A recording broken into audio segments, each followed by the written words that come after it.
ကဲတင်းကြံလည်းနီးပြီဆိုတော့ကျွန်တော် Adi Sanks မှာ promotion လေးမချပေးဘူးလားလို့မေးတဲ့ဘရိုအတွက်ကိုကျွန်တော် fan ကကိုယ်တိုင်ထုတ်ထားတဲ့ KCC Bloodline 5လေးတွေကိုကျွန်တော်အကြောင်းပြပေးမယ်အားလုံးပဲ like ကြည့်ကြရအောင်ဒီမှာဆိုရင်တော့ကျွန်တော်တို့ show ကို3កောင်ပြပေးထားတယ်brother ကြိုက်တဲ့5လေးရွေးလို့ရဒီ3កောင်ကြီးနောက်ထပ်5လေးလည်းထပ်ပြပေးပါမယ်ဗျအဲ့တော့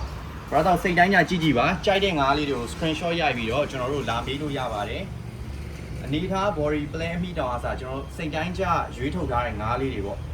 အဲ့တော့ brother site ကြီးတင်မှာတို့ AC fee မှာတို့ဆိုတော့လုံးဝတင့်တော်တဲ့ငါးလေးတွေပဲပထမတော့ပြီးသွားပြီဆိုတော့ကျွန်တော်ဒုတိယတော့မှာ6កောင်လောက်ထပ်ထည့်ပြီးပြပေးထားတယ်ဒါကျွန်တော်တို့ promotion ပေးမဲ့ငါးလေးတွေပေါ့လုံးဝလှတယ်ကျွန်တော်စိတ်တိုင်းကြ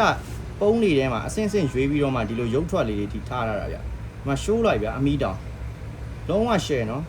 bro play အကျဲကြိုက်လား base color ရဲတာကြိုက်လားဒီလိုမျိုးရုပ်ထွက်လေးရမယ်ဒီမှာဆိုရင်2တုံးလေးတောင်ပါသေးတယ်ဗျရှိုးလိုက်ဗျလုံးဝ share ဒီမှာ2တုံးလေးအမီးတောင်ဘာညာအစအပြည့်စိတ်တိုင်းကြရွေးလို့ရတယ်ကျွန်တော်ဒီ promotion color လေးကိုတော့19ရက်နေ့တည်းကိုထားပေးထားတယ်ဒါတော့စိတ်တိုင်းကြကျွန်တော်တို့စိုင်မှာလာရောက်ဝယ်ယူလို့ရပါတယ်ဗျ